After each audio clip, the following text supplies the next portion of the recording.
Today I got to sleep in a proper hotel. And in the afternoon I was invited to eat wild boar meat. At night I couldn't sleep. Because to be honest, I'm used to sleeping in hammocks and on the ground. Now sleeping on a soft mattress makes it hard to sleep.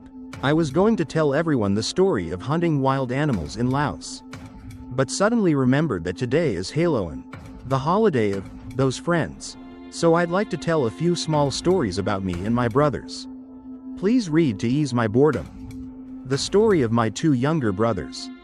In 1991, my two younger brothers were stationed at Lin Sun, DH/TN. This is the Northern Midland.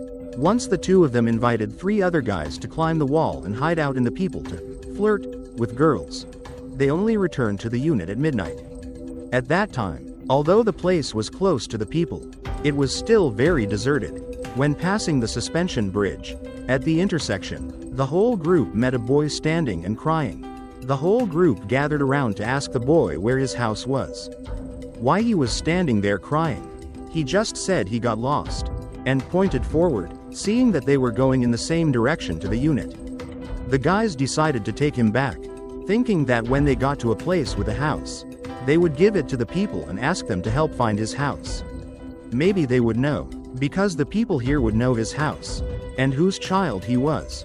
After taking him a short distance, he cried again, saying that his legs hurt.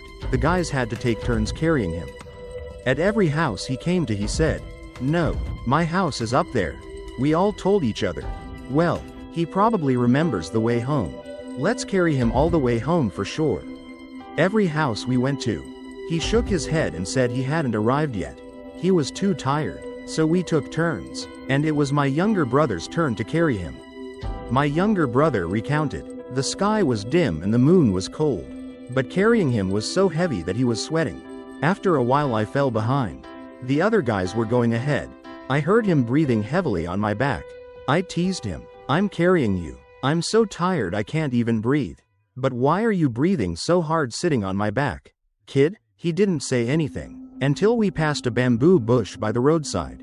My younger brother suddenly felt that the boy was terribly heavy.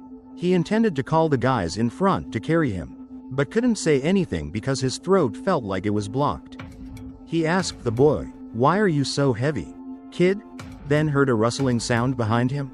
He tried to turn his head and saw something dragging behind his back. Looking closely, it turned out to be the little boy's legs. They were several meters long and were dragging on the road.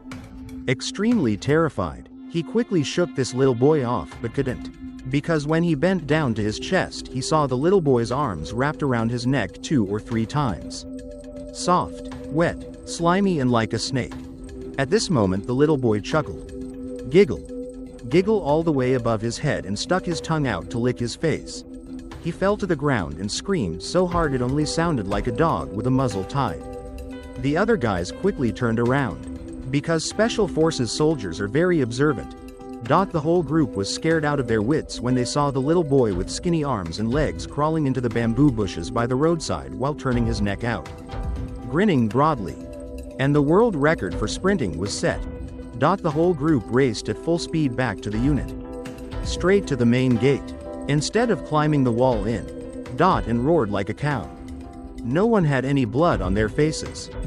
The next day, the whole group was disciplined to go scoop up manure and hoe the land to plant vegetables. 2 of the 5 had just told me the story for 10 minutes. They were still lying there with their faces still frozen in horror when they remembered this old story. The second story, another younger brother. His father worked as a motorbike taxi driver. His house was in Dat Du, BR. At that time, I was in 8th grade, in 1974. There was no 9th grade like now, and was studying for the 10th grade entrance exam. I often woke up early to study and help my father drive the motorbike. That day, he told his Aunt Batu to arrange for him to take an early trip to the market so he could come back and pick up passengers later. I took the motorbike to load the motorbike and drove to the market first so he could sleep a little more and then he could continue driving.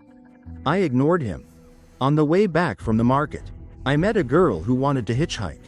She was wearing black clothes and a dark cloth hat. She sat next to me, next to the driver's seat.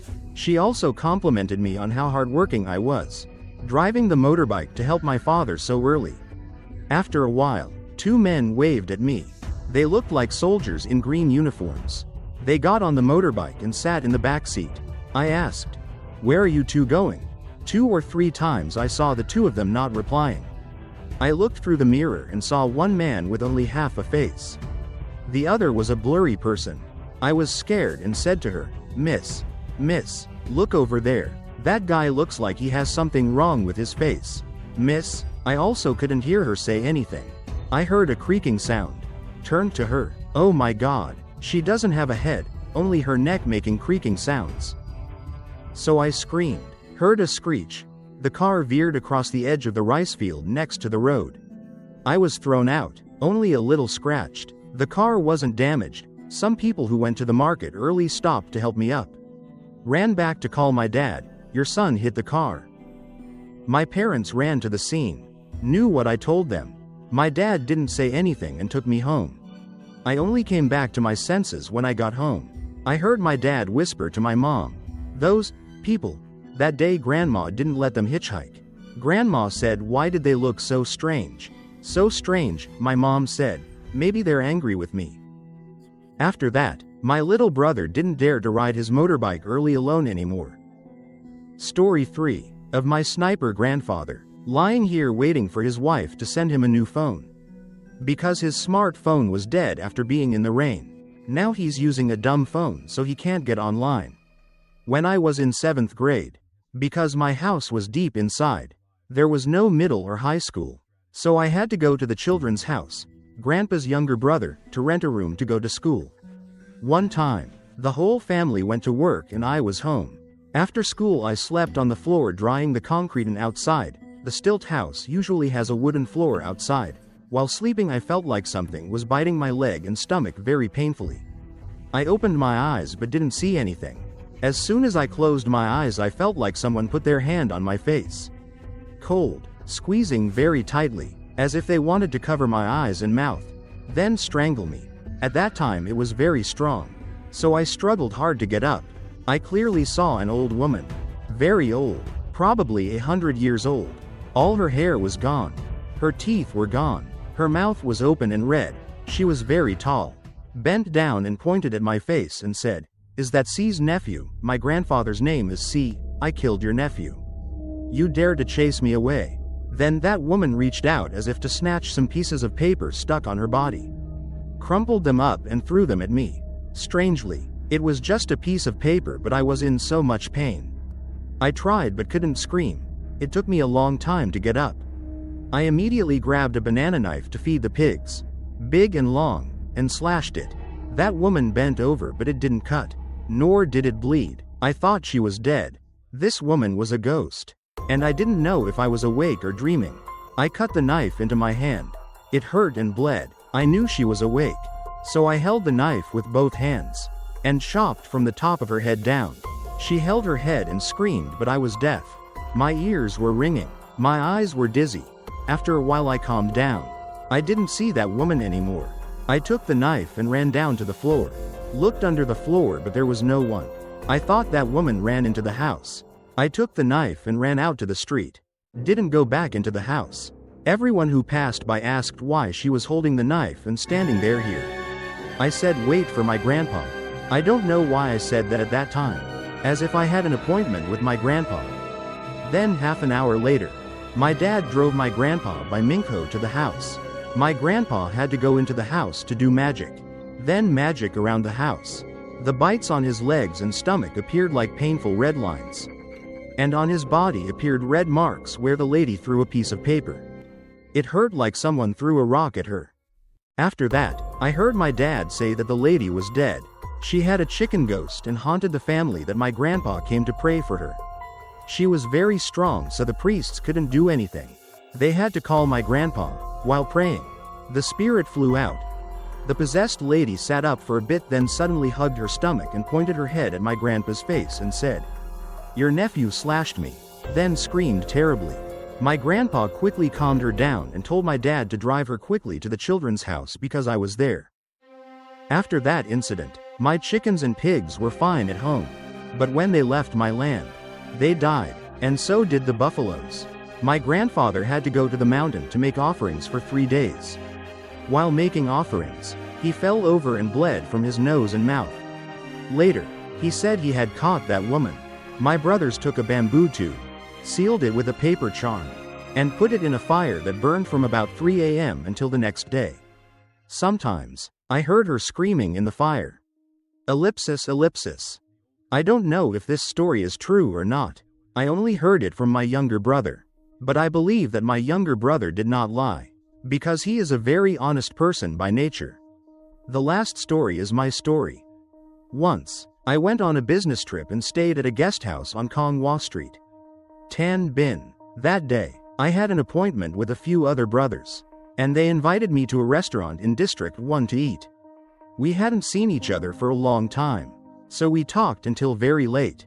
Around 1 o'clock, I took a taxi back to the guest house, which was already closed. And I was afraid of disturbing my sleeping brothers. I decided not to go back there. I randomly found a motel about 1 kilometer away to stay temporarily, and returned in the morning. When I returned from the restaurant, I bought 2 more big crabs for my brothers at home, dragged my bag of food into the motel, took a quick shower, and then went to sleep. I felt quite strange about this motel. Stuffy and gloomy somehow. Right outside on the right side was the Martyrs' Shrine. I still remember this place, but it was inconvenient to say. When I went to bed, I turned off the lights, turned on the bathroom light instead of the night light, to make it easier to observe, and after dozing off for about an hour, feeling restless, I suddenly heard some light rustling noises, still pretending to sleep. I opened my eyes to observe. In front of me, under the wall-mounted TV, was a small table where I had placed 2 bags of food. There was a figure bending over, as if he was eating the bag of food. I gently sat up. If it was an ordinary person, they would not have heard or known that I was sitting up. The figure turned around. It was a liberation soldier. 1 foot in sandals, 1 barefoot, his ragged, burnt clothes. His face was dark. His body seemed to tremble with each movement. I silently looked at him, held out my hand as if to invite him in. He stood still, for a whole minute.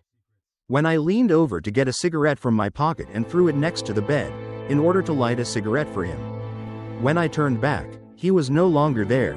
I lit a lighter and lit 2 cigarettes, put one on the ashtray right there on the table, and smoked one. After finishing the cigarette, I sat up, put on my clothes, put on my shoes, opened the door and walked out. Across the street, bought a small bottle of wine, a plate of broken rice. Returning to the room, I put the plate of rice on the table, carefully arranged the spoons and forks, opened the cork of the wine bottle, poured it into a glass, lit another cigarette and put it on the ashtray, stood straight, bowed my head, then quietly left the room, half closing the door. Seeing me go out to pay the room bill, the motel owner and another girl who seemed like sisters, because they looked quite similar, hesitantly asked me why I bought rice but didn't eat it and left right away. I just said, I already paid for the rice. I invited them, in the morning please return the spoons, plates and utensils for me to your restaurant. The 2 girls were confused and asked me, so you saw them? You saw them. Is there any way to make them go? I invited them to go but they didn't. You're not afraid of them. Can you help me? I just said, yes. I saw them, and I'm also a soldier, so I can't help you. Aunt. Ellipsis. It happened a long time ago. Thinking back, I still feel sorry for the fate of the soldiers who remained in a strange land.